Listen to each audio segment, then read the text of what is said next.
आज चाहिँ यो गोलभेडालाई डोरी दिने तरिकाबारे या थाङ्ग्रा कसरी दिने भन्ने सवालमा रहेको छ। भिडियोलाई सुरुदेखि अन्तिमसम्म हेर्नुहोला र कतिपयले कमेन्ट पनि गर्नुभएको छ यो गोलभेडालाई थाङ्ग्रा कसरी दिने, डोरी कसरी दिने भनेर। र कतिपय किसान साथीहरूले यो डोरी चाहिँ अलि अप्ठ्यारो तरिकाले दिइराख्नु भएको मैले देखेँ। यो भिडियो चाहिँ समग्र सम्पूर्ण किसान साथीहरूको लागि। हामीले डोरी आफ्नो टन्नेलको हाइट अनुसार डबल डोरी लिने, किनभने हामीलाई दुईवटा हाँगा 25सम्म चाहिन्छ।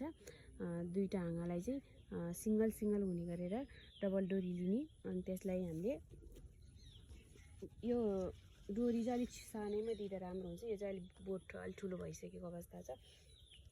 यसरी डबल डोरी लिइसकेपछि यसरी फो आकारमा यसरी क्रस गर्ने,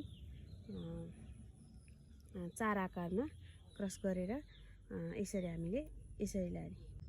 त्यसपछि यसरी फो आकार गरिसकेपछि चाहिँ हामीले यसरी माथि लगेर चाहिँ हामीले बाँधिदिने।